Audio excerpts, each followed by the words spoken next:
I was working in the biggest TV show in Italy. I was about to move to Los Angeles to do something great. I had almost 1,000 students. I was teaching them how to do storytelling and 1,000 students. Almost in your academy. 1,000, Wow. yeah. It's clear after 2 years here in Sydney that I'm not reaching the audience that I want to reach. I want to meet people from here. I don't want to feel lonely. I don't want to keep working with a time zone, sponsoring products that exist only in Italy. I had brands that they wanted to sponsor me, even if it didn't make sense for me to sponsor them. Yeah. Like you're here, but you're making videos all in Italian. Yeah. So the people here don't even understand what you're saying. No. So what's the point? Yeah. You have 80,000 people following you. Nearly all of them are Italian. Yeah. So if you stop making videos in Italian, you're basically abandoning all of them. And also no money. Yeah. Which is so you're giving all that up. Yeah. Everyone is a storyteller and everyone is a creative. Like I don't believe in we creatives and you bankers.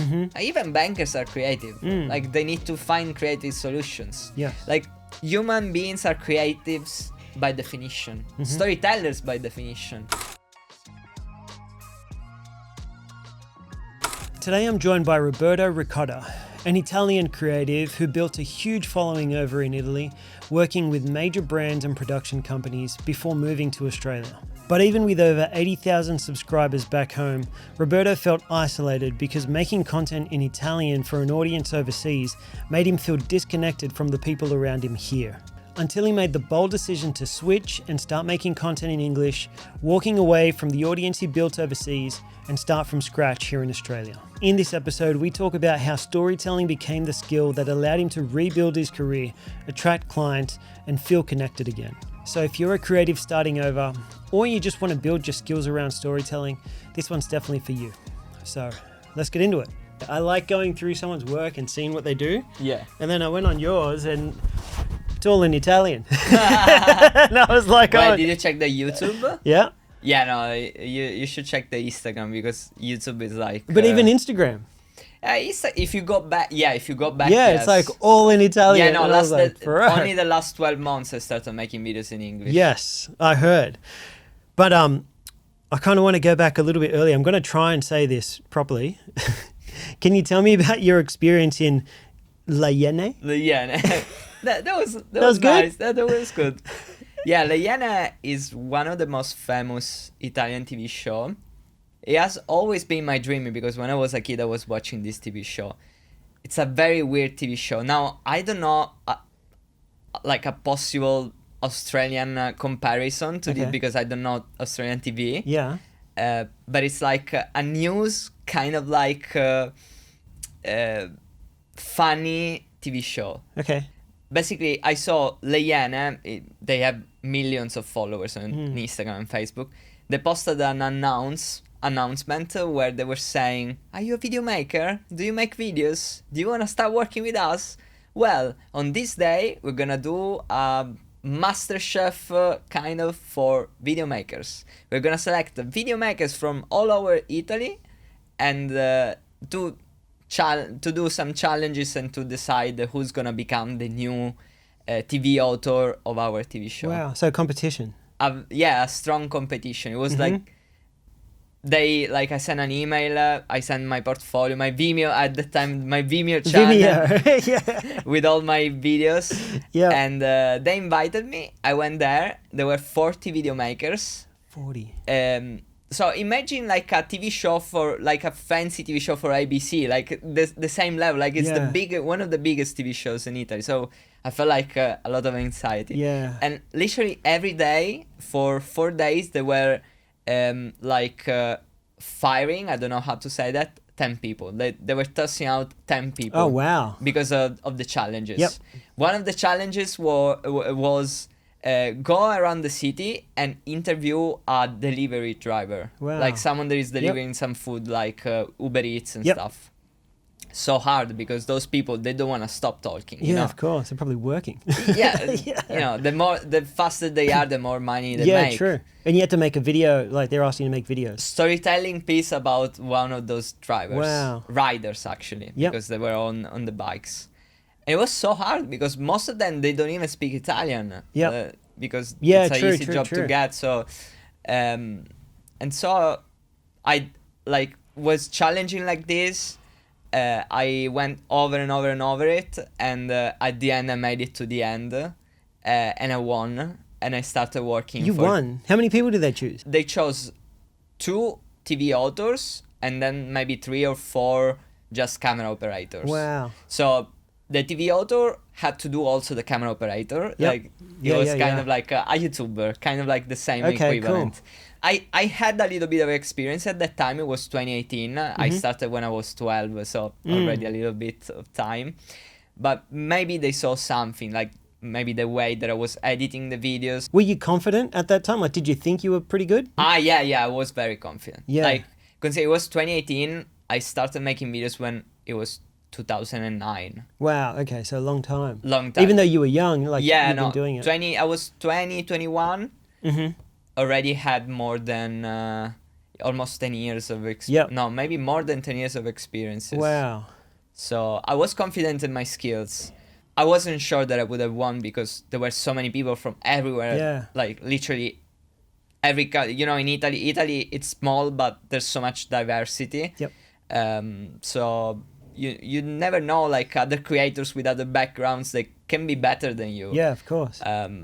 I feel like the same applies to Australia. In Australia, there are so many people from everywhere in the world. Yeah, there is. There is. And so even Especially here, in Sydney. especially in Sydney. So Yeah. even here, you can feel in the competition, like, the Italian guy arrives and he has a totally different mindset, a way of thinking. Yeah. And you, like, as a local, maybe you're like, oh, interesting. Or maybe, oh, fuck off, this guy. Yeah. It could be anything. So in Yes. Italy, it's the same, but with regions. Yep.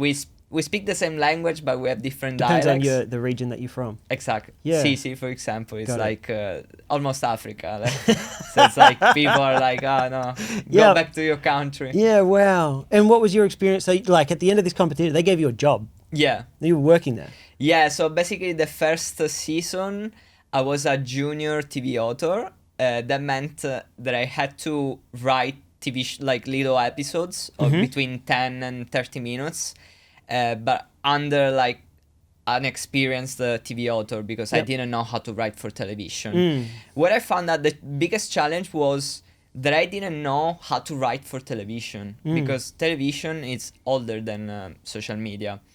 And Like, the audience is older. the audience is older, so even the way that you speak, you need to change it. Now, things are changing a little bit because, of course, the generation is getting older and older. But at that time, it was like 2018. I knew how to write for social media, even if I wasn't a content creator at that time. But I didn't know how to talk to a 80-year-old woman that is watching my video. Yeah. How do I make her understand what I'm talking about? Yes. It's not just a language thing. It's really like storytelling. Like when you do storytelling, it's all about knowing who you're talking to. Like the way that you structure your sentences, the wording that you use. Like if you use a boomer kind of like language, it's one thing. If you use like a millennial one, Gen Z one, it's totally different. So that was the biggest challenge, and that's why for one season I was under like a more experienced, like one of the best TV. Is a crazy man. So one season was like this. How long did you work at this place? 2 seasons. 2 seasons. Yeah. Cool. Yeah. The second one, I became a little bit more independent. But at the end of it, I was like, okay, I learned everything that I had to learn. If I keep staying here, it's just gonna be always the same stuff. Gotcha. I had the dream of Los Angeles, Hollywood, always been my dream. Wow. After the TV show, because the TV show was still one of my dreams. But Yeah. when I was in, when you're dreaming about something, you're like, oh yeah, and then once that you're in, you're like, you want more. Yeah, totally. And so I was like, if I don't go to America now, I'm never gonna go, because I don't know, one day I'm gonna have kids. Like I was thinking already true. ahead. And also I was kind of like suffering a bit the fact of creating and writing for. Then eventually I had a boss that was telling me if it was bad or good. The Making video that changes. making changes and stuff. So I was kind of like suffering that, because I was like, I genuinely believe that some of my creative choices were better than his taste. And also, I didn't like using a tone of voice that wasn't my Your own. generation ones. Yep. Because it was different, it was older. Of course. Which is all good, it's fine if you want to do, like, you know, telenovelas and stuff. Yeah. But I don't know, I always feel like I You like wanted to tell your own stories. Yeah, my own stories and talking to the people around my age. Yeah, kind totally. of. That makes sense. So then when you left after 2 seasons, did you go to LA? Yeah, I flew to LA straight. What was the goal? What were you doing? I don't know. I didn't know. I was Yeah. like, I'm going there. I always been very confident in my own skills. Like, I know that if I want something and I stick to it, I'm gonna get it. So I booked a flight for LA. I visited LA a couple of months before going there, like moving there. And when I came back to Milan, I went to my boss and I said, look, I just came back and I realized that I don't want to stay. It was like, he hacked me. Yeah. He has lots of connections in Los Angeles. It was like, because, like, it was sad that I was leaving. Yeah, of because, course. 2 seasons is nothing. But Yeah. it was like, Roberto, I feel like you're doing a huge mistake. But if you feel like doing Oh, it... wow. That's what he said. Yeah. Oh, He shit. says like, actually, he didn't say like that. Yeah. He said worse. He said, It was- let me translate I don't know if in English makes sense. Like, Yeah. you're doing, like, he said a bad word. Like, you're doing not bullshit, but something like, it's bullshit Yep. what you're doing. Yeah, something yeah, like yeah. that. Wow. But whatever. If you want to do it, do it. And I just went there. I only had one connection, a filmmaker, a Sicilian filmmaker that lives in the States. It's a big one. I used to film LMFAO. Yes. Like those guys. It was I do know. traveling. Oh, with the afro? Yeah, Yes. exactly. Yeah, I had just a little bit of savings from the TV show. And my goal was to live in Los Angeles. Yeah. Like establish that, then we will see. Okay. And so every day I start applying for like 20, 30 jobs without even caring. Yep. It's not, don't do this. Like, it's very bad. Like, Yeah. it's the worst thing that you can do. But then eventually I got like a couple of very good job interviews that they were the perfect fit for my skills and for my experience. And I had a job interview with the producer of Ultra Music Miami, the Wow. former producer of Ultra Music in Miami and Ultra Music everywhere in the world. I don't know if they do it in Australia. No, I honestly. don't think they do. They don't do it. But it's famous. So that. Yeah. They watched my stuff because I used to film techno DJs, Yes, yeah. EDM DJs. So it was like the perfect. They were looking for someone like that. And they were very happy and they wanted to proceed. And then another one that was working with Gary Vee. Oh, cool. And they were looking for a content creator for Gary Vee. I don't know how it's called, the organization. X Media? Vayner Media, yes. something like that. With both of them, we were proceeding towards the sponsorship. Like, I had a lawyer, the Wow. lawyer sent me the paper, and then COVID hit. Oh, wow. And so I had to, like, I tried to stay, Yeah. but I had to go back to Italy. Wow. And I was destroyed. Like, Yeah, I can imagine. because I didn't want to go back. For me, Italy was failure.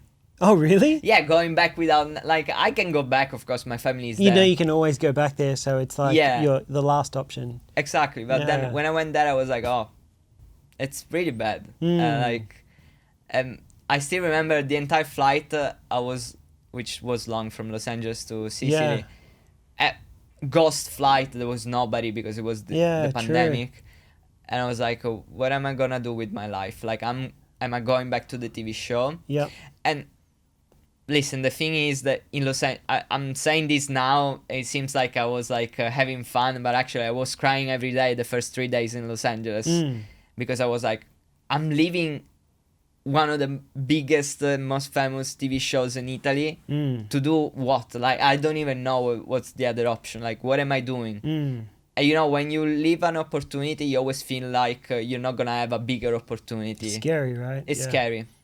So saying that, when I went back, I was like, oh, maybe I'll go back to the TV show. But still, it was like a failure for my mind. I was forced to to go back to my parents' house, which was even worse because once that you leave your parents' house, you Yeah. cannot go back. Yeah. You go crazy. So I went back and I was like forced to stay in my living room of my parents' house in Sicily. Not even the TV show. Like I couldn't work. Wow. I had no job. My savings, I almost finished them all in Los Angeles. Yep. And I jet lag. I couldn't sleep at night. I was Yeah. like, what should I do? And I started writing. Yeah. I started slowly writing, and I realized that I'm writing. It's kind of like a diary, but it's like it has visuals as well. I'm like, Okay. that's a YouTube video. Yeah. um, So you're writing stories? yeah, I was telling this story, like Yep. what I'm saying Okay, got now. it. Kind of, I was like, oh, I don't know. I had the feeling of like I felt like I wanted to share this experience, and it was helping me, like coping with this because I was Yes. kind of like suffering a bit. Mm.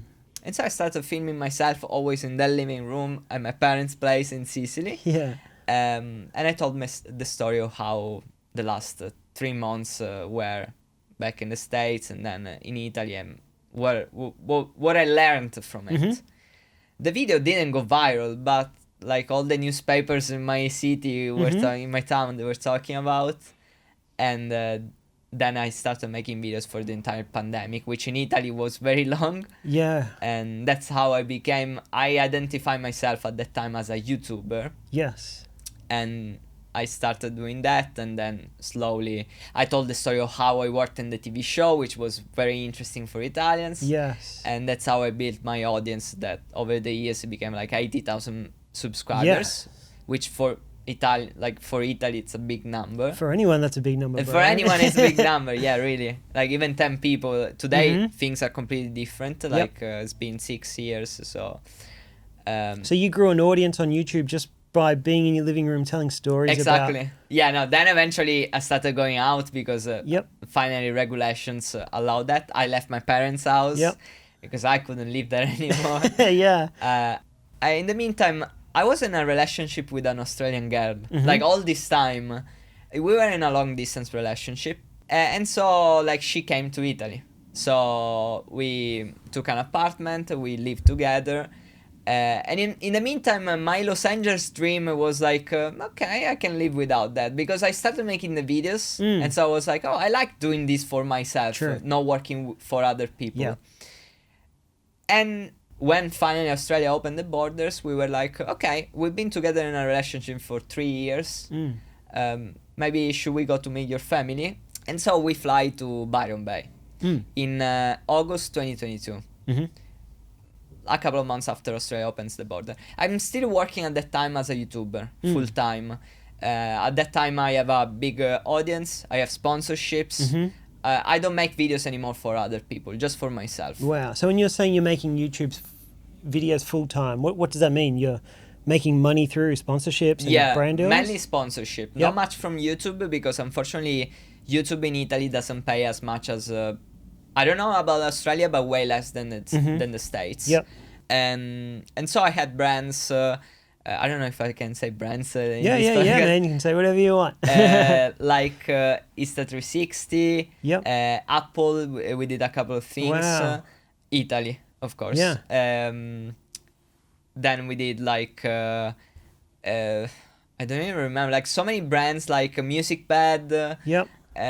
They used to sponsor my videos, and Wow. that's how I was making money. Got it. Not I wasn't a millionaire, but I was able to pay my bills. Yeah, exactly. You could do it Which- full time. Yeah, exactly. And then you came to Australia and you could keep making those videos. Exactly. With That those was the brand nice deals. thing, because I was like, That's amazing. so already when I left Sicily to go to Milan, I had to leave all my clients and go to Milan and Yes. start from scratch. When I left Milan and go to Los Angeles, I had to leave all my clients at the TV show to go to Los Angeles. So I was like, I cracked the code. Yeah. Now I can go wherever I can do want. this anywhere. Yeah. Yeah. But yeah, eventually we went to Byron. I was like, I had a depression kind of like moment there, because I never lived in a small town in my life. Palermo, I'm from Palermo in Sicily, very big and crowded city, even more like noisier than Sydney, even if it's smaller than Sydney. Sydney for me is like a quiet little town. Like Oh, it wow. feels like that. Yeah. Milan, very big city. Los Angeles. So Yeah, going true. to Byron Bay, where That's true. Very chill. very chill, and also content creator. If you say that you're a content creator in Byron Bay, people don't look at you very well. Oh, really? Yeah, because it's like, you know. They don't take you seriously? No, Yeah. I still remember I was trying to make friends because I felt a little bit lonely after 1 month. And I posted in a Byron Bay community Facebook page. My girlfriend, she told me to post there. Everyone from Byron is there. Yep. And I was, hi, my name is Roberto. I'm a 26 years old YouTuber. And in the comments, oh my God. I don't know, this post is probably still online. Like I didn't delete it. But the comments were, oh, another influencer. Like, because the thing is, Byron used to be, I mean, that's what I learned. I'm not from here, but Yeah. it used to be like a fishing town. Okay. Surf town then, and then eventually influencers and TV shows Took over. and now it's like but even in 2 years it changed completely. Yeah. So it's like people up there people hate influencers. Yeah. And you're just trying to make friends. And I was just trying to make friends, but because I came from a space where I used to identify myself with the job that I do. So I'm a video maker, I'm a content creator. This works very well in Europe, in the States. I realized in Australia and that's why I'm still here, by the way. I realized in Australia there's a nice thing, that it's also a con, but depends how you look at it, where people like enjoy their life a little bit more. Like they are a little bit more able to detach themselves from their job, from the what they do. So I was trying to make friends in Byron in the wrong Australian way. Like I don't know, that's the feeling that I had. Okay. Then everyone has their own experience. I'm sure that people that come here, they work their ass off, and no, it's work. But compared to Sicily, Italy, like it feels so much less. So when I was like, oh, I'm a content creator, I'm a YouTuber. Yeah, but what's a YouTuber? Like, what are you doing? Like, fuck off. Like, what do you want? Like, we don't need another one. We got too many of those already. Too many of those. Yeah. Very annoying influencer. I understand. Like, now I understand. At that time, that thing broke me. Yeah. That's why the depression. I can imagine. But apparently I was having a breakdown because for my entire life, I mean, I was 26 at that time. I wasn't too old, but I started working when I was 12. Yeah. Always making videos. So I never even considered the possibility of having a hobby or something else other than making. Because I was like, making videos is my passion. Like, why should I have a hobby? Yeah. Like, I'm very black and white in this, which is my power, my strength, but it's also my weakness. Yeah, true. So when I was in Byron, no one was recognizing what I used to do. In Italy, in Los Angeles, if you say you're a YouTuber, people are like, no way. What do you do? Here, people, they care a little bit less about it. It could be the tall poppy syndrome. It could be anything.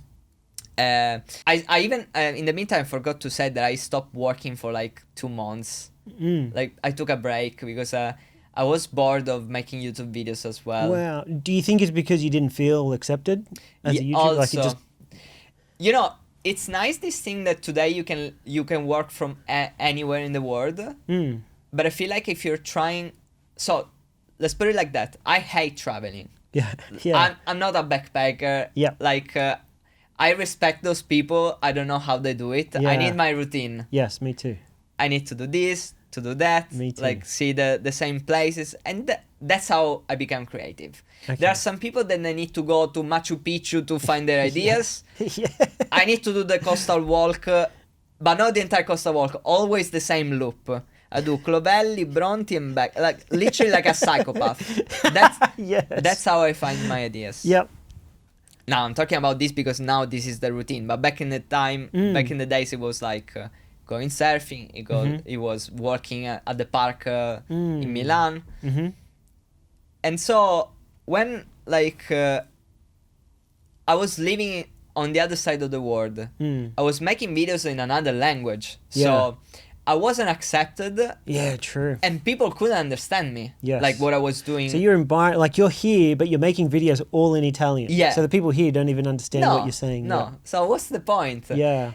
And I was like, I wasn't giving anything to this society in Australia. Like, not that Australia needed me and still today doesn't need me. But I don't know. I always felt like I'm not doing anything for these people. Yeah, I understand. Like you're making these videos for people in Italy as a job, so you don't feel like you're contributing to Zero. where you're living. Yeah. Zero. That's such a strange experience. It's like, alienating experience. Yeah. Really. Yeah. It was very bad. There are people that they do it full Which is time. strange because you're actually successful at what you're doing. Like Yeah. you've got 80,000 followers, Yeah. but none of them are here. Yeah, no, exactly. But I was like, let's give it a chance. Let's go to a proper city. And let's start doing what I used to do before starting the YouTube channel, working as a video maker, as a video producer. We moved to Sydney. We go to the first place that we found on Flatmates here in Clovelly. And yeah, I start my business from zero. Like video maker business for social media content. Were you doing YouTube? No YouTube. I still was making YouTube videos. Okay, cool. My YouTube, and here's like an inception, which was like, it led me to another spiral of down depression 2 years after. Yeah. It's like now this is a good year. In 2 years I'm gonna have another one probably. It's a cycle, yeah. It's a cycle, a breakdown. But sometimes you need to break things in order to build something. True, that's true. So basically, we move here. I start my business, and on the side on my YouTube channel, I start telling the story of how I'm starting the business in Sydney. Very good. Which people love those kind of content. Yes. Everything. I was sharing everything, how much money I was making, how many no's I was receiving. I was literally knocking door to door in Bondi. Wow. If people wanted some videos. I didn't know how to sell myself. That's when I started studying a little bit of marketing and sales. Because at that point, I never had to sell myself, because when you do something, I believe this, like it's a strong opinion. You should know the basics, like we were saying before starting recording. But if what you do is exceptional, I feel like the work itself is gonna sell it by itself. In Italy, I was sorted because like I wasn't the best, but I was unique. So people always, like, especially in creative industries, You stood out. Yeah, they want that. Here, starting from scratch, I need a little bit to sell myself at the beginning, especially at the beginning. So I studied a little bit. I realized that my technique was very bad. What was your strategy to get your first clients? Oh, my strategy was like literally, can I make a video for free for you? Yeah. That was it. You just turn up. Yeah, but it's a very bad strategy. Like, it led me to my first client, but today that's not what I would do. What would you do? What I did last year. Yeah. Basically doing spec work. Awesome. So spec work, if you want to explain. it. Yeah, you're right. Better you. Spec work is, or a spec ad is when you basically make an ad for a brand or a product just out of your own will. You just grab, so we could make a spec ad for this water bottle if we wanted to right now. Beautiful water. And it's a way, there's so many different benefits to it. You build your portfolio, you make an ad the way that you would make an ad for Original Springs. But it builds your portfolio, people can see what you can do. Exactly. So it's a free ad that you create by yourself or with your buddies. Exactly. They see your skills. Yes. Why it's better than going to somebody and saying, can I make a video for Asking free? for permission, yeah. Yeah. Because when you do that, I mean, I was desperate. I was literally asking, like, literally I was a surfboard shaper, the first one that I found on Google, and then an artist, and then I don't even remember. Like, I tried so many, lots of no's. I tried once at one event, Aboriginal artist, because I was very fascinated. I'm still very fascinated about the Aboriginal culture here. Lots of no's. Funny then. 1 year after, they reached out back to me because they saw They saw what you could do, still yeah. valid your free video. Yeah, Fuck always. But yeah, so I started like that, and funny thing was, knocking door to door, it didn't lead me to anything. But making YouTube videos, yes, because in the meantime, seeing that I was looking to build a new business here, Italians in Australia, they saw that, and some Italian business owners started to reach out. Very good. Yep. And the first one was a pizza chef in it's between Matraville and what's the beach? Little Bay? No, La Perouse? before, towards us. Oh, the other way. Malabar. Yeah. So he has a pizza shop there. Originally he saw the video. The title was something like I knocked door to door to find a first client. And I was like, look, I'm interested to be your first video for free. Like, I'm interested in doing something for free if you want. And I was like, no, I'm not doing anything for free. Like, so I was in a weird mindset because I was like, if you propose yourself, I'm not gonna do it for free. It needs to be me that I ask. Got it. Yes. I don't know why I didn't. I mean, it No, makes I know sense. what you mean. Yeah. Makes sense. Yes, makes sense. So I was like, no. But if you want to, we can talk about a collaboration. It was like, okay, fine. And so I go there, we start talking, and he becomes a client. I start making videos with him. At that point, my only experience was commercials, after movies, TV shows. I wasn't really posting on Instagram short content, nothing. So I realized that what he needed was just Instagram videos, because that's what really small business need. Yep. He didn't need a YouTube video. He didn't need I mean, still, if you're a pizza chef, it's still a good idea to invest into a proper TV show, like stuff, but budget. Of course, it's better to do short form. Yes. And we start making these videos. It goes well. The videos weren't amazing because I was experimenting. I wasn't confident with short form. But we did a big jump. We built a massive following for him on Instagram. And he started having more customers and stuff. So that was a really nice success. That led me to do more jobs. The problem was, and it's a problem that I tried to fix only 12 months ago, after 2 years of doing that. The problem was that I was attracting always the same kind of customer. So always a pizza chef, always Italians, because I was making videos in Italian. Oh, they were still in Italian? Yeah. Wow. No, the videos were in English for them, but the clients were Italians. They were all Italian. that live here. Yes. So I had a strong niche, but it was kind of it was a limit working only with Italians. Also because I left Italy. I don't want to say that I hate Italians because I love them. But, if I only want to work with Italians, I stay in Italy, right? Yeah, true. That's a good point. So I'm like, something needs to change. I thought that making videos with Italians, it would have led me to Australians.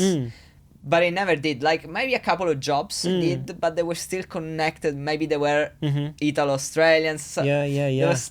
I was like, I can do more. You want to break out of that. Yeah. I was like, I didn't make it to Hollywood, but pizza videos fine, but yes, I can do more. Of course.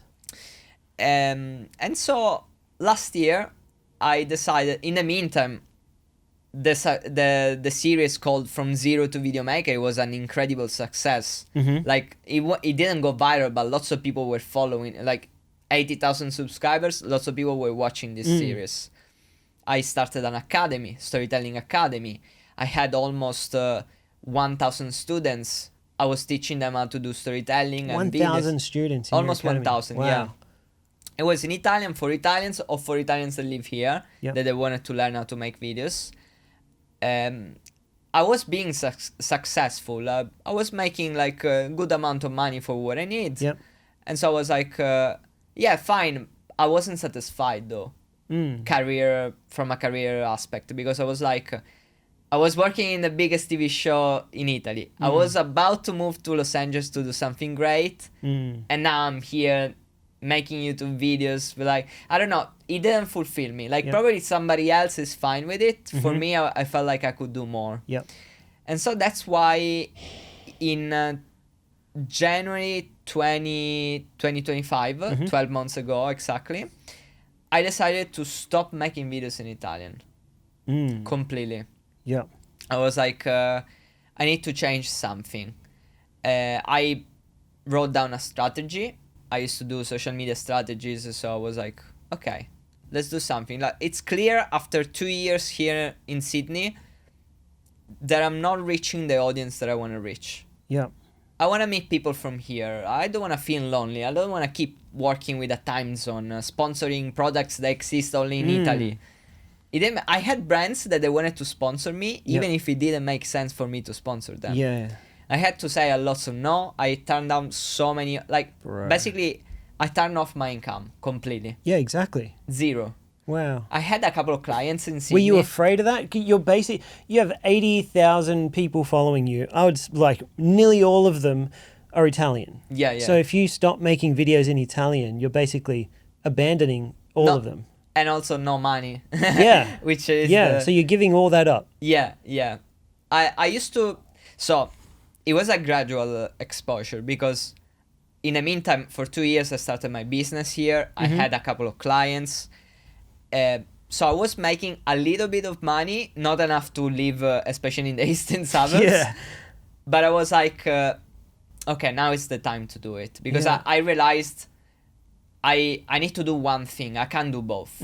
Because the thing was also that the videos that I was making for my clients were nice, were bringing results, but I felt like they could have been better than that. Like, done better, with a better production, better structure. So I was like, okay, yeah, I'm giving up this. I'm giving up 70% of my income, and to something that is like, eventually, it's not that you can really go back, because once the channel dies, the channel dies. True. And yeah, I was scared. Like, I remember last year, like, I mean, it feels weird to say last year. It's like, what day is today? Yeah, it's a couple of days ago. Yeah, it's last 2 days ago. It was a year ago. A year ago. But 2025 was like, not caring about what people wanted, but what I wanted. And I started making spec work. Yep. The very first one was Gelato Messina.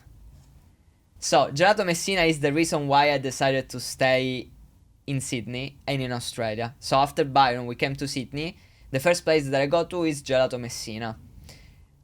As a Sicilian, for me, having good ice cream, good gelato, sorry, let's not say ice cream, it's important. Like, really, if it wasn't good food here in Australia, I wouldn't stay. Yep. When I arrived to Sydney, first place that I go to, I see this Gelato Messina. It was the one in Chinatown, Haymarket, Darling Harbour. And I see this place, techno music, LED color. I was like, what the fuck is this? I'm like, this is not what a gelateria looks like in Italy. Yes. Definitely not. Yes. Like, this is another pineapple on pizza kind of Australian thing. And then I tried it, and I was like, this is the gelato. This is my gelato. Like, it's exactly as it is back home. Wow. I was like, okay, now I can live here. Okay, let's start making videos here in Sydney. Wow. But yeah, then I stopped making the videos in English, in Italian. I start making videos in English on Instagram. And I do a spec work for Gelato Messina, without Gelato Messina even knowing that I exist. Yes, you just decided to make some videos for it. Just decided. No permission. Yes. Never asked for permission. Very good. You learned your lesson. Yeah, never. From knocking on doors and asking to do a free video. Never ask for, just do it. Exactly. Very good. Yeah. Good lesson to learn. Good lesson. The hard way. The hard way, yeah. I tell people that all the time. When they ask about building I'm like, just do it. You don't need that brand's permission to make a video for them. Exactly. Just buy the product and make a video. Yeah, very good. So true. So true. So I show up at 12:01 at the shop in Randwick. Yep. Which I thought it would have been the most quiet one, because if you go to the Bondi one, it's different. The Yes. vibe, or Manly. Yes. I was like, okay, I'll go there and I'll film a video. I spent 3 weeks before studying everything about Gelato Messina. Wow. 3 weeks. Wow. So it was my first 3 weeks of January 2025, studying everything carefully, listening to podcasts where the founders and the owners were interviewed, every one of them, hearing all the stories, checking everything, all the articles, checking what people think about it, watching MasterChef episodes where they were there because they brought the cake or the gelato. Literally, like, my girlfriend was like, what the fuck are you doing? Yeah. Because I was constantly watching stuff. Wow. And I started writing down scripts for 3 videos, 3 short form videos. So after 3 weeks, I do like a pre-production. I write down all the things that I need. It was the very first time that I was doing something at that level with that quality. But it was a spec work, so I was like, no one is gonna say anything. It's mine. Yes, correct. So I'll do There's it. no expectation from No anyone expectation. else. And funny enough, I put so much work and passion into it, way more than what I did so far with my clients for the Yes. last 2 years in Sydney. Yeah, man. After I started the business. And the result was like something crazy. Like, I'm very proud of it. Yes. I was filming myself, but it was kind of like an example of what I would do if Messina would use storytelling in their videos. Yes. Because at that time, they weren't posting any videos on their Instagram. They were just doing TikTok videos. Yep. They have a TikTok creator. But it's another job, like, it's not storytelling videos. And I was like, fuck, with all this story that you have, like, Gelato Messina has a beautiful story. Yeah. In a very nice branding. I was like, you can do so much with storytelling. And so I posted these videos. It was basically me. The storyline was me going to a shop. The script, I don't remember it in my mind, but it was something like, I was walking into Messina and I see one of the flavors, my usual chocolate, and then I turn out and I see the special carbonara gelato. I'm like, chocolate or carbonara? Which one should I choose? In the meantime, the guy from the staff will start looking at me. I see, it looks like he hates me, for sure. Like, he spent all his night looking to indecisive people like me. Come on, take a decision. So all of this with editing, pressure, Yes. music, wants to be a millionaire music. Yes. Dun, dun, this kind of Yeah, sound effects. very good. Lots of tension. Lots of tension. And then chocolate. So basically, instead of trying something new, I always choose the same boring flavor that I always get. Yes. I go back home, lay down on the bed, depressed. I cannot sleep. Suddenly, the voiceover says, suddenly I started thinking about the carbonara gelato. I even started smelling carbonara from the kitchen. I go to check the stove, there's nothing. And then, okay, the next day, after having my breakfast, milk and cookies, very Italian, I go back to the shop. Okay, I'll try a new flavor for once. I go there. Sorry, it's sold out. Gelato Messina, Carpe Diem. That's fantastic. It was kind of like my pitch. It Yes. was based on a common fear, the fear Yes. of choosing. When you go to a pizza shop, Yes. you always get margherita. Mm-hmm. Why? When you can try capricciosa, you can try burrata on top. No, always margherita. You check the menu for 20 hours, Yes. but then you always get the same one. So I applied the same thing Very to Gelato relatable. Messina. Very relatable. Yes. And I posted them. I asked everyone to tag them in the comments. Very good. They found out about me. They started following me.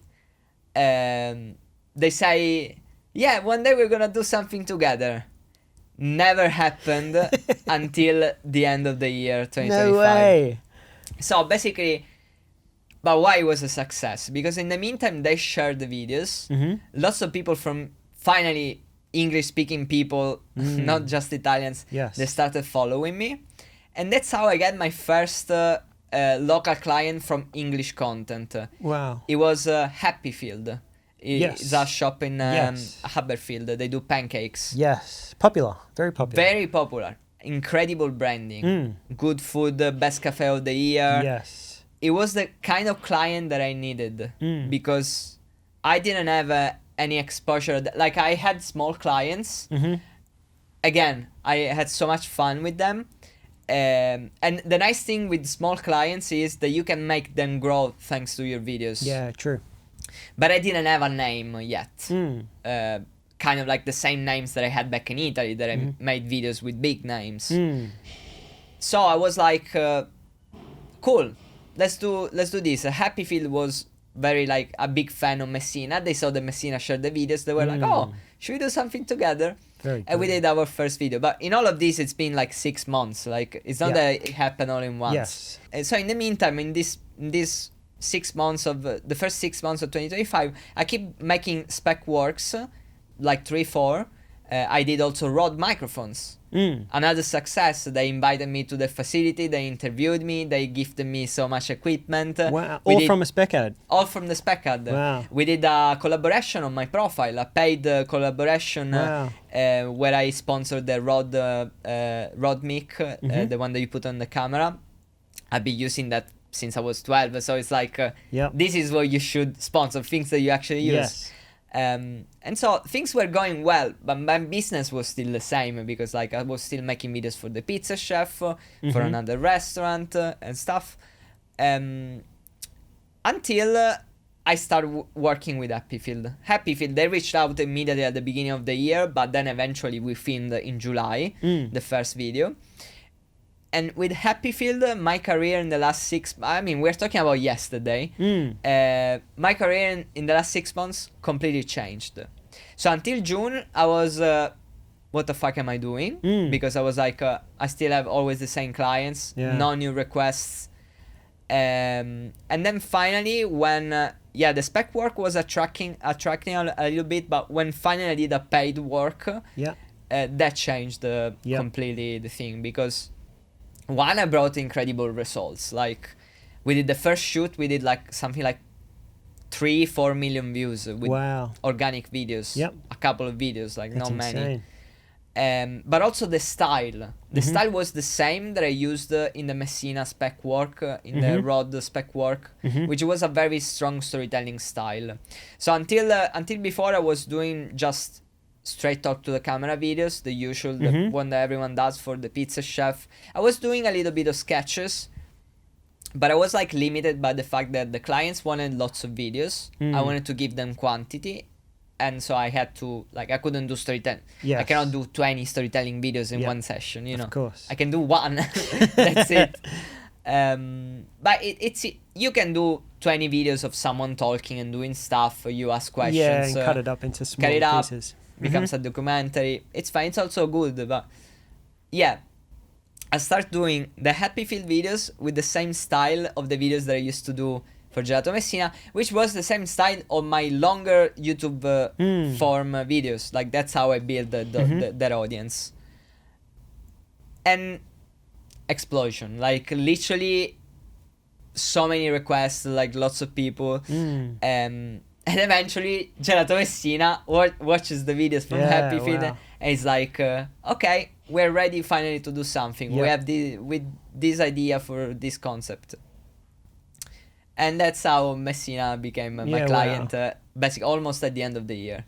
So they almost needed to see the result, to see that it worked. It's like, the problem is when you're talking to a bigger client, there's lots of people talking. True. And they said eventually when we started working in, I think it was August, September, that they've been talking about me in the team for like the entire year.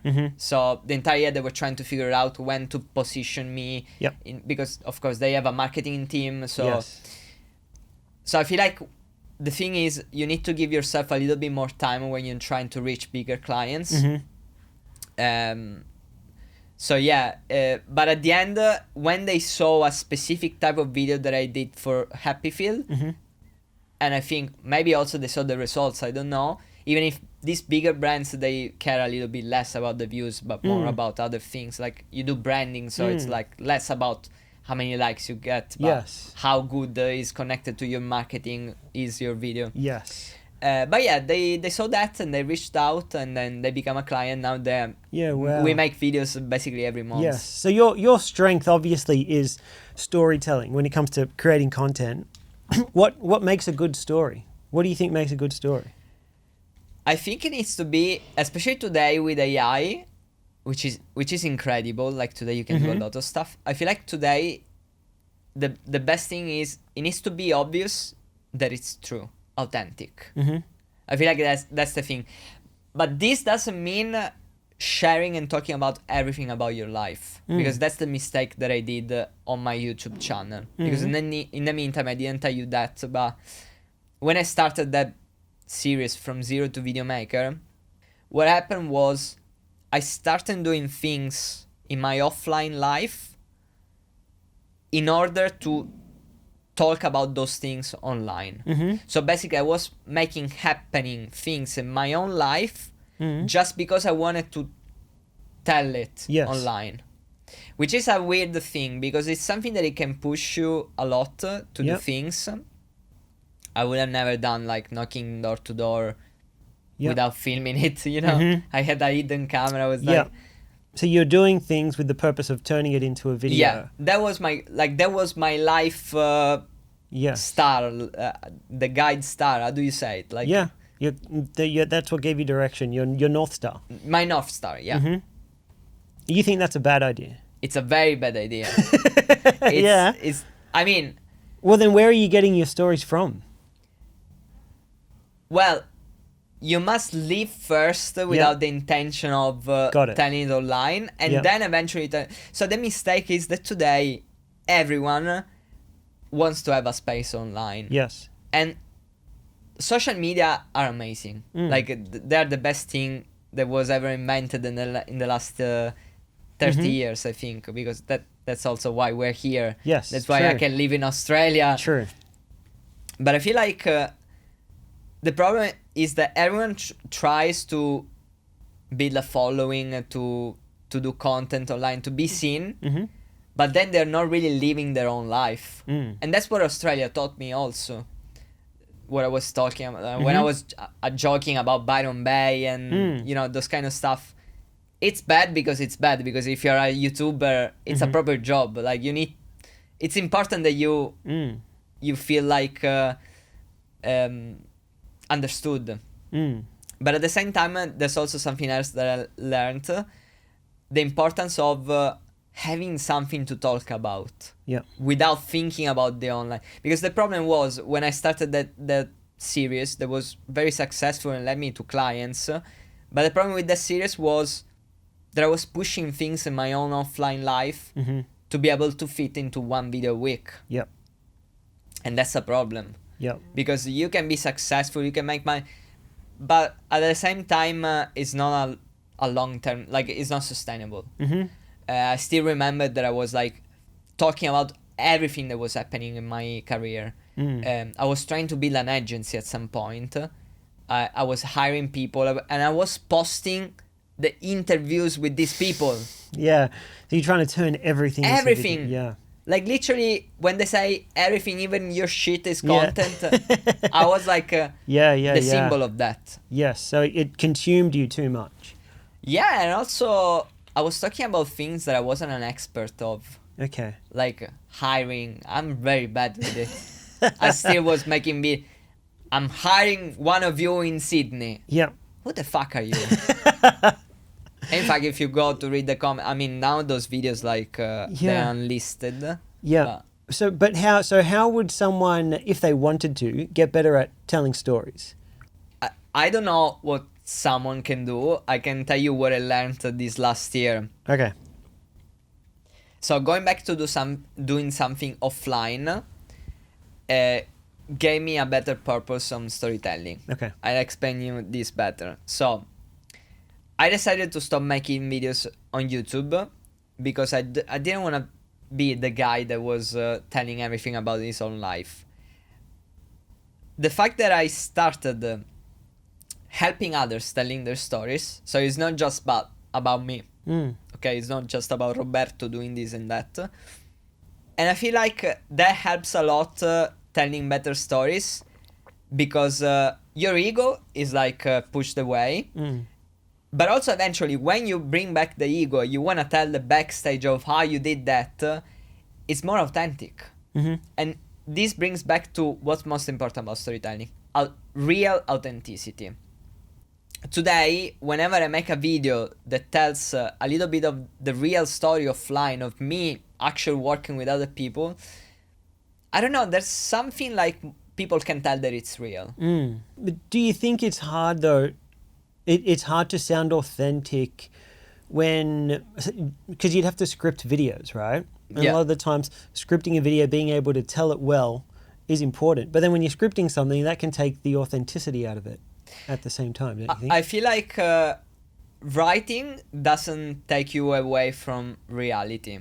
I feel like when you write, especially when you write a video, it's so much better than not writing it. Yes. Because by writing, you're basically condensing lots of information into a smaller portion of time. Very good.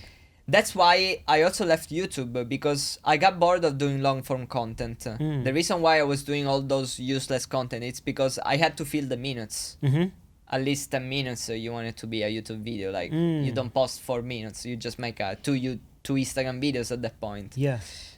I got very passionate about short form content in the last 12 months, 24 months, because it pushes you more into the writing. Like, you necessarily don't write a 20 minutes YouTube video. You had to write a 60 seconds Instagram video. Because if you don't write it, you're never gonna fit it in 60 seconds. Yeah.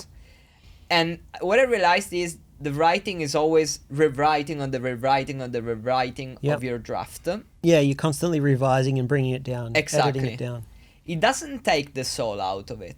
It can change, not the authenticity, but maybe I wouldn't say that in that way. For me, it helps a lot because my English is not at the same level of my Italian, for example. So since I started making videos in English, I had to write my videos. Otherwise, one of my Instagram, like the average time of one of my Instagram videos would be 20 minutes. By the time you explain it all. By the time that I go straight to the point.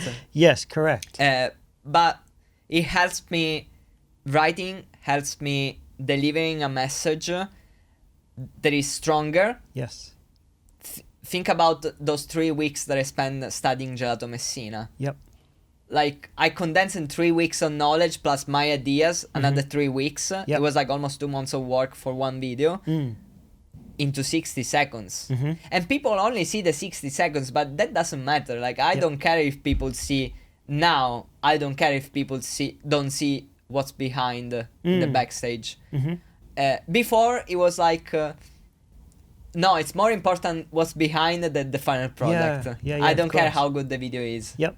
Now it's like the opposite, because that's really my job. Like, I'm a content creator. You should do all the necessary to make the best video and storytelling piece as possible. Yes. And you need to write in order to be able to do that, because you need to read it again and read it again and read it out loud with your voice and see if it's clear, reading it to somebody else. Very good. It's so different. Like, your perspective is very different. When I hear other YouTubers talk, and they speak about storytelling in general, like, they want the time to be able to tell a story, that when it comes to making short form videos, they feel limited because they've only got 60 seconds to when they've got so much to tell. Whereas you kind of like that because it forces you to condense the story into something shorter. Look, in order to do the same quality of work on YouTube, that's what I used to do at the beginning of my YouTube channel, before doing this bullshit format from Zero to Video Maker. I used to do 5 minutes, 10 minutes, 15 minutes, very condensed. Like this minute that I did for Messina. I was spending 1 month, 2 months to do one video. It wasn't sustainable. I was locked in my room, not living my life. Because so now what I'm saying is, this current thing is not the right choice, is not the best option. It works for me because like this I can have time to do myself. to go surfing, to go for a Yeah. run. Like Of course. now I have other then saying that my average day, like working day, is 12 plus hours Yeah. anyway, but it's different than spending 20 hours compared to 12 hours Yep. in front of the screen. You can switch off. You're We giving can- yourself time. Exactly. And then most of the times, not all the creators invest this attention into a 20 minutes piece. Yes. Like, unless they are like filmmakers, Mm-hmm. usually YouTubers, they just do talking videos and stuff. So, like, regardless of the length of video, what do you think makes a good story? What do you look for when you're listening to a story, watching a story? I'm looking for contrast. Like, it needs to be, I mean, everyone says that, like, it's almost boring, but like you need to have a catchy start, and then you have a storytelling point A, and then something changes and the storytelling changes from point A to point B, and then you have the end. It's kind of like what happens in a movie. Mm-hmm. Really, I am obsessed about movies. Like last night I watched Titanic for the 10th time of my life. Yeah. And when you're watching these movies, you're trying to pick out those parts, those moments? I feel it. When I watch a movie, I'm so inside of it that I'm like, I feel like a baby. Like yesterday I had like, I was happy during the scene of Leonardo DiCaprio and Rose, Yes. Jack and Rose, like dancing with the Irish music. I felt like back in Clovelly pub, basically. You know, everyone is Irish here. Yes. And I was so happy. I was Yes. dancing with them. Yes. And then I felt like I was dying. Like I was having an heart attack last night when the ship was Yes. breaking into pieces. Mm-hmm. And so that's what I tried. Like, of course, when you make videos with Gelato Messina, you try not to make people feel like the Titanic Yes. scene, but still something along those lines. So you can definitely do it with a 60 seconds The contrast video. of highs and lows and Yeah. that makes sense. Yeah, absolutely. It's all in what you see Mm-hmm. and what you say. The nice thing about videos is that you have two different types of storytelling in one piece. Okay. You have the narrative one, Yes. which is like what you write and what you say or the actor says. And then the visual one, which is what you show. Yes. Which one is the most important one? Well, some people would say one, some people say the other one. It depends what kind of video you're making. But I feel like one helps the other one. Because think about it, if you say something and you show a picture, or you say the same thing but you show another picture, it completely changes the feeling Yes. of the audience. Yes.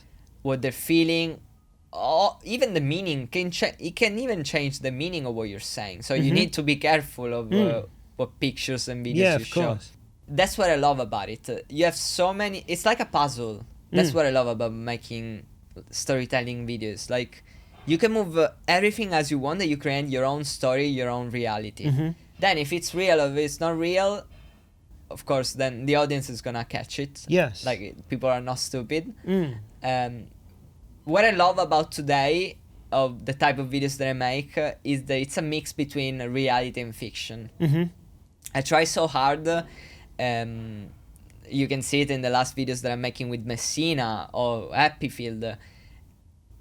Basically, I'm telling the story of a real person, and we're doing it in an authentic way. Like we're really telling the story. Like for example, 2 weeks ago they posted one of the videos that I made about Ash. Ash is like the head of finance of Gelato Messina, the money guy. And they decided to do this, like this is a format called Messina Made, where we tell the stories of each one of the big partners of the company that they started from scooping. They decided that because they saw the videos with Happyfield and they saw that they had stories too. In reality, everyone has a story. It's how you say it. Like, and that's a good point, because I feel like there's a lot of people who may want to tell stories, especially about themselves, or like personal brand's such a big thing these days. Especially now, you go online and it looks like everyone's life is more interesting than yours. Everyone's doing cool things. They're jumping out of airplanes. They're all over the world. Every video is exciting to the point that it makes you feel like, you know, if you're a physio, it's boring. There's no story to tell. But it is interesting if you're a great storyteller, you can find a way to make your story interesting. But I feel like people discourage themselves because they look at too many hype reels online. People watch too many videos online. Yeah. Like for me, what you're describing, for me, it's boring. It's not exciting. It doesn't make me feel things. And I feel like we all consume too much of the same content. Like if you wanna make videos on Instagram, maybe don't watch videos on Instagram. Watch them on another platform or read a book instead. If you do live streams, watch videos on Instagram so that you have something to talk about. Yeah, correct. So I feel like the problem is that everyone, if we want to talk about someone that like maybe doesn't have a why and so doesn't think that their story is worth it, and then they spend the entire time watching videos on Instagram and how everyone tries to show that it's better than their life. I feel like that on the first place is the problem. Like the content that you're consuming. You gotta be careful what you're consuming because that's what is gonna affect your brain and your creativity. Sure. And eventually the way that you tell stories, because storytelling, it's like a very creative process. Yes. Like everyone is a storyteller and everyone is a creative. Like I don't believe in we creatives and you bankers. Even bankers are creative. Like they need to find creative solutions. Yes. Like human beings are creatives by definition, storytellers by definition. But yeah, today there's a little bit more pressure because there's more competition. So if someone doesn't watch your video, it's because it's probably boring or I don't know, it's not interesting. And so today there's a little bit more pressure of how to make it interesting. Yes. How to make it interesting is all about how do you create contrast in that. So how do I, like even if you're talking about one thing, how do I go from point A to point B? Because if there is no feeling of change, even in just 60 seconds, it becomes the video of I'm hiring someone in Sydney and the next video is I'm firing someone in Sydney. Yes. Like there is no contrast. It's boring. Meanwhile, if you don't post videos for 1 month and then after working for 3 months with Messina, you post a video about how you started working with like I still didn't make a video about how I started working with Messina. People know it in the stories and stuff, but when I'm gonna do it, it's gonna be more special because there's contrast. Yeah. So like thinking less about quantity and more about contrast quality. Because that I think like that's what stops people, because they think, oh, I need to post every day. I don't have this many topics, and so they're scared. And when you're on fear and in a scarcity mindset, you're gonna have scarcity ideas, problems. Very good. So it's almost like going from point A to point B, but also making point A to point B perceived to be very far apart from each other. Yeah. Like the further apart they are, the more interesting that story becomes. Yeah, it's all about going from point A to point B, really. Like, which is, it's hard because there is no blueprint. Like, I don't know what's the... I guess I've been just practicing for so many years. And again, there is no good or bad way. Like, mine is unique. It's not better. Like, it's not that now I'm working with Gelato Messina or with Happy Fit and stuff because I'm the best. How do you like measure it to your standards if you told a story well or not? Like after the fact, after you tell a story, do you ever look back and think, I probably could have done this a little bit better, or I could have done that better? Usually, whenever everything happens, this stage happens in the editing. So it never happens to me that I watch a video afterwards and I'm like, oh, I could have done this, I could have done that. Because most of the times, even if you think, oh, during the shoot, during the filming, I could have done this, I could have done that, then eventually you'll find a way to fix it in post. There's always a way. Today with AI, there's so many ways. of course, it's something that you build with lots of experience. Like Yes. today, I'm confident enough to create something from zero, even with AI, because I know how to do it. Yep. But what you're saying, usually it happens during the editing, and I can always fix it. So it's very rarely that I export a video and I'm like, oh, we could have done it like that or like that. Because sometimes even having the limit is good. I feel like the problem with creativity is having too many possibilities. Yes, I agree. Like the more things that you can do, the less limits you have, the worse it is. Having like some, you know, restrictions is very good for creativity. Yes. I believe even Rick Rubin says that. Okay. I agree, man. I don't remember the exact sentence, but it's like, if you think about, there's one of the sentences that he says that I love. It says, turning something from an idea to something like Real. a piece of music, a video, a dress. It's like a limit itself, because you're transforming something from unhealthy, like something that doesn't exist, to something that you can see, you can touch, you can experience. Sure. So I feel like that's the point, that people that they are not, everyone is creative, but people that they don't approach a creative process as their day-to-day job, they struggle to understand how to switch to, you know, to the final video, how to transform something like their story into a video. I feel like the struggle is because of this, because they start thinking and overthinking it. I feel like the limits are actually what make the videos amazing, because you put a point, like that's it. And again, we're not talking about views, watch time, and all those kind of stuff that today I think they matter less and less and less. Yes. It's all about the film. Like last night I posted a video 2 minutes long on Instagram. It's very long, 2 minutes. Very slow editing.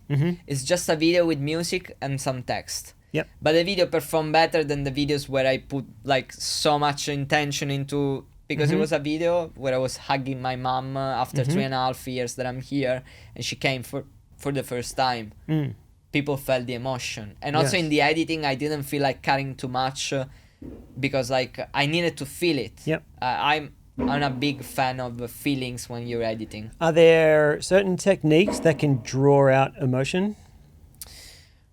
I feel like cutting too fast, too often, it can kill the emotion. Yes. I feel like me personally, before making videos, I used to play a lot. So I have a sense of rhythm as well. I used to play the guitar. I heard you say that. Anyone who makes videos should have experience playing a musical instrument. It's so important. So important, because I feel like it gives you, like, music in videos, what gives you more and more and more emotions is the music. Like if you think about it, if you Titanic, think about the scene where there's like Titanic is sinking, it's breaking in half, and you see all these people falling. Yes. With the music that they used, it's tragic.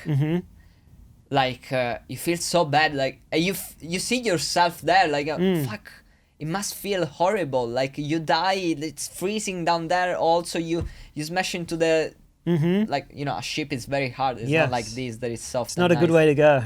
It's not a good way to go. You feel, oh shit, and the music, like Jaws kind of. Then re-edit the same one, but with you start laughing because you see all these people. Yeah, true. Completely different. Yeah, like still, maybe you don't laugh. Or you're not probably as crazy and creepy as me, but you still like, oh. So I really believe music is one of the most important parts of a video. I always write all the videos that I write. I always write them on the music that I'm gonna use on the video. Very good. Most of the times. Yes. Very good. I think, and while you were talking about Titanic 2, I couldn't help but think that the emotion also comes out because of the contrast. So it's not just the music while the ship's coming down. You also feel emotional because you saw the contrast. You saw them dancing to the Irish music. You saw them happy. Yeah.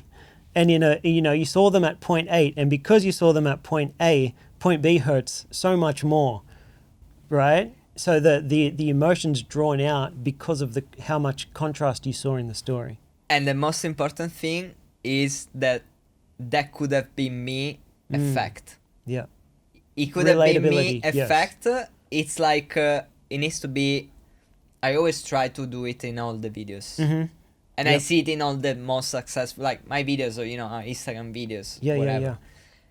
But even in most successful movies and video arts and stuff, YouTubers, Instagrammer, TikToker, if you say, "Oh, I could have been the guy," that's when he hits the spot, because it's not just an authentic story. Why the McDonald guy became like, he could have been me. Yes. True. Came from Nepal, like I'm from Australia, like Yes. it would have been easier for me actually. Yes, very good.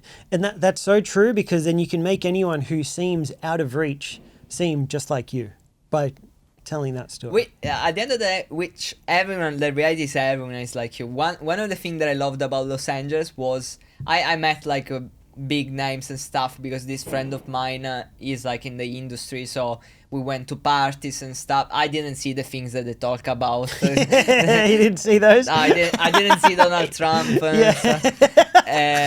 But what I was impressed by it was the people like famous, like Academy Award actors and stuff. They were just like talking like a talk, like very humble, very like. Then I'm of course, assholes exist everywhere. Like Yeah, of course. even if they're not famous and Yes. successful.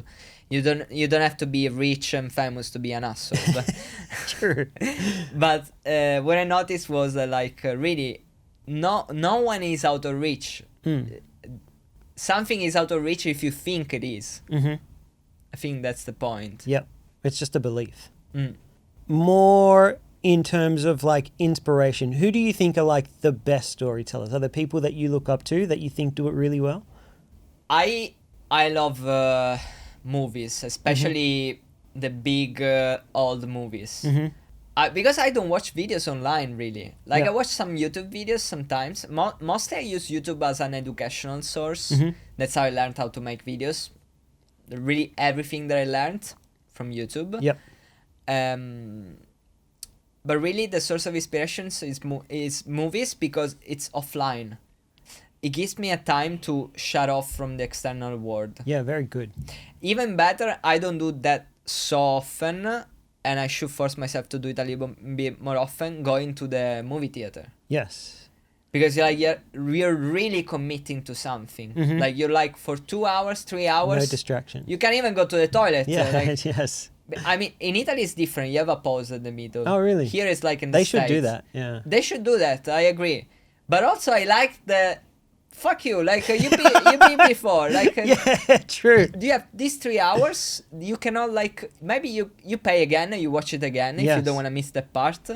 But I love the concept because it's like it's a limit again. Yep. Meanwhile, on social media, like you scroll, you can watch it. Like Yeah, it's sometimes unlimited. Yeah. Unlimited. Sometimes you watch videos, you save it, Never go back. never go back. But you save it because like, I'm gonna watch it later. Like because you're too busy in the moment. Maybe you're not busy, you're just lazy. But like, Yes. so this is with a movie, you don't really like skip it. Like Yes. you commit to it. If it's bad, very bad, you stop it and you start watching another one. But that's very rare. Like Yes. it needs to be very bad. True. I don't remember last time it happened to me, but Yes. I've been thinking about that lately as well. Like having an outlet that's outside of creative work.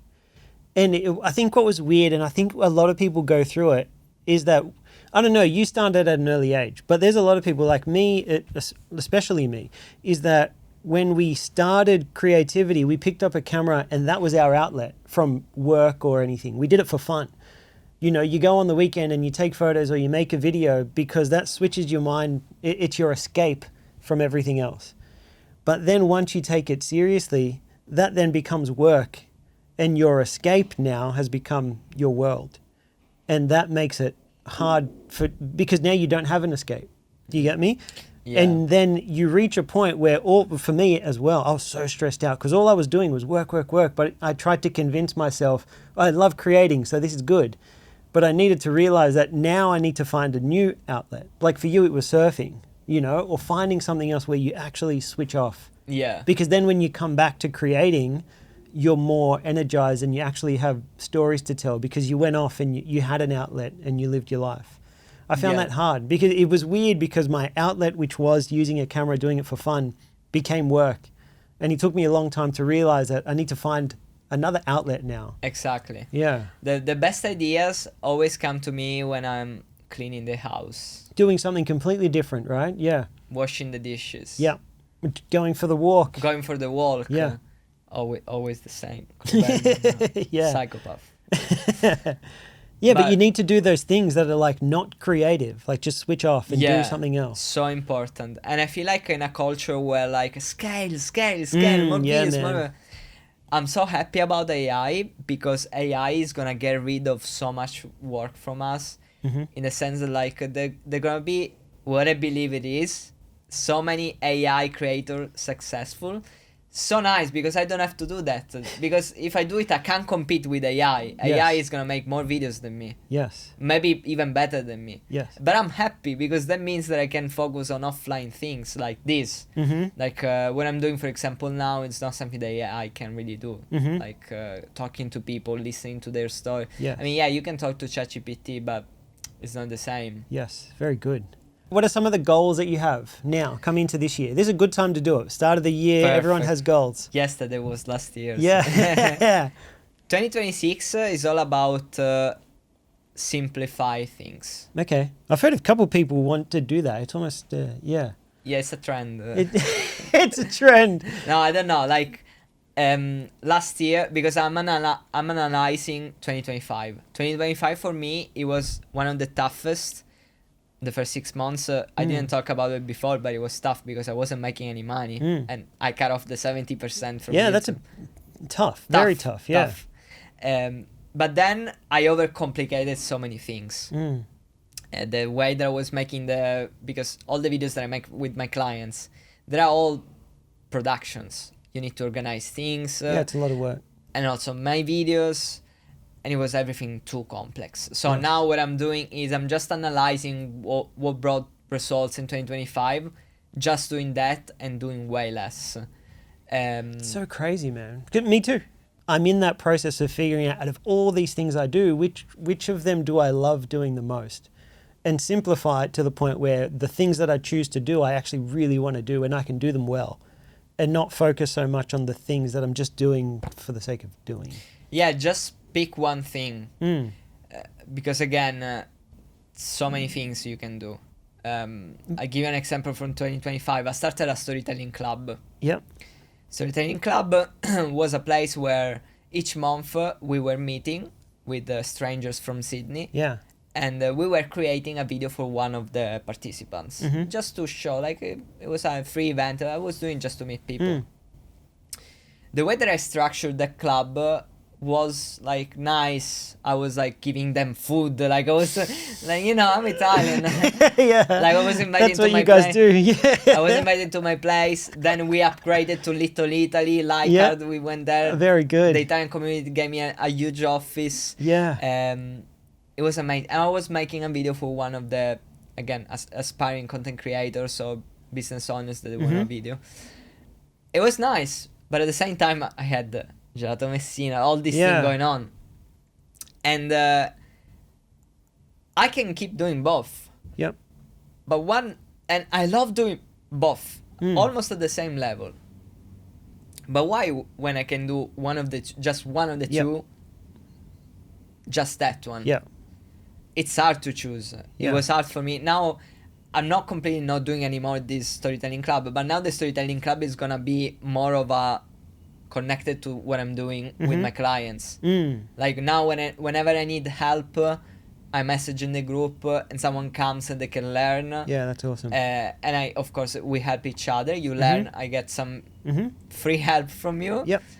And it's almost the same thing of what was the storytelling club. It's not as accurate, it's not as same quality, it's not gonna grow exponentially. Yep. But that's sustainable because it serves my only purpose. So it's really 6 months that I finally get out of the Italian niche in Australia. My goal is establish here, not becoming famous, but meeting people like, for example, you, that like you're from here, we can exchange ideas, and it's not just always the Italian culture, always the same thing. But the way that I'm doing it is now I analyzed my ROIs from 2025, which are Specworks, best ROIs, Gelato Messina, Road, and I only really did 4 Specworks in 2025. 4 videos, 60 seconds each. Wow. Maybe a little bit more because with Gelato Messina I was excited I did 3. Yeah. But still, like, we're talking about 12 videos. Yeah, man. 20 videos, 60 seconds. Yes. That they completely changed my business, because today I'm 100% in Australia now. Like, ATO has me. That's it. Like, I'm They've got here. you, man. Yeah. I'm here. Like, True. done. Bronte Cemetery. That's where he's going. That's where I'm going. Oh. So this year I'm focusing on doing just one thing. Without caring about, no more YouTube videos. Now it's confirmed, because at the beginning of 2025 it was like I posted a couple of English videos on YouTube. I saw. But I was like, it was tough. One, it's tough to switch 80,000 subscribers, Italian subscribers, into English ones. I would have to start a new one, but why should I do that? I don't need it. If I want it one day, I'm gonna do it, but I don't need it right now, and I don't want it. Right now, the focus is doing the best work as possible for my new stars that they wanna start making videos with me. Not doing too many, trying one new every month. Maybe I go to the wait list and I see if there's one interesting. Just one a month, because the mistake in October when I had the boom, I said too many yes, and I had to refund so many. It was painful. So this year it's all about simplicity, and also accepting to take less. Which is less money, less opportunities, but like focusing on the few ones that you choose. And also simplifying all the steps. Simplifying, like now I just have a Google form, for example. Before I had a landing page with a SOS sequence that if you subscribe you'd receive my newsletter. Too complicated. Fuck that, too complicated. Like, people really want that. If you make videos, you're online, you make videos for others, people want to see your videos. So your Instagram is your portfolio. That's it. You just have the Google form with your email, and that's it. Very good. But I would do the same now, even if I would sell courses, for example. Like, it could be anything, really. Simplified, for the minimum. Very good. And I think that comes once you have clarity. It sounds like you're a lot more clear on what you want to do.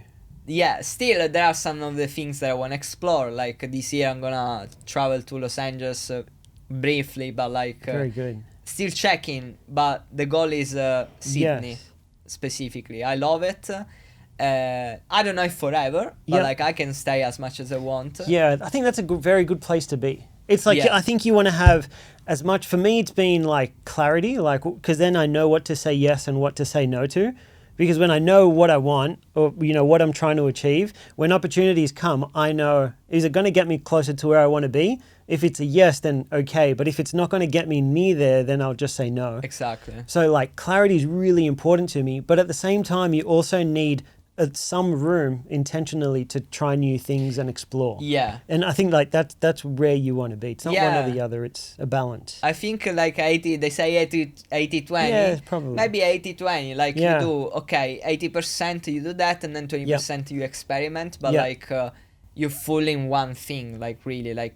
You can't lose focus of that 80% because that's what's going to get you to where all you have. And then I say 80-20, I do 99 and 1%. Yeah, really. Me too. But that's the only way. Like if in 2025 I would have done a storytelling club and I would have done only the spec works, I would have done more spec works, I would have grew way more. So this is the thing. But sometimes you learn. But you would have never known what the club would have been like if you didn't try exactly. it. By making that time to try it, you now know. Exactly. So it's all about choosing. It's hard to choose. It is, especially in creative work, because it's limitless. Like the opportunities are everywhere. You Doesn't can do have anything. limits. Yeah, and that's what makes it hard. Sometimes you need those limits. if you want to get somewhere. You're Yeah, right. more limits for 2026. Yeah. As many as possible. I'm You with need you, to man. feel trapped. I'm with you. Thank you. Thanks for making the time. Thanks for sharing so much. It's Thanks been good. for having me. How was your first experience? Oh, on a nice. pod? Beautiful. Yeah, very Beautiful. good. You should do more. Very comfortable. Oh, you like these? Yeah. Yeah, they're kind of new. Thank you, my man. Good Thank job. you.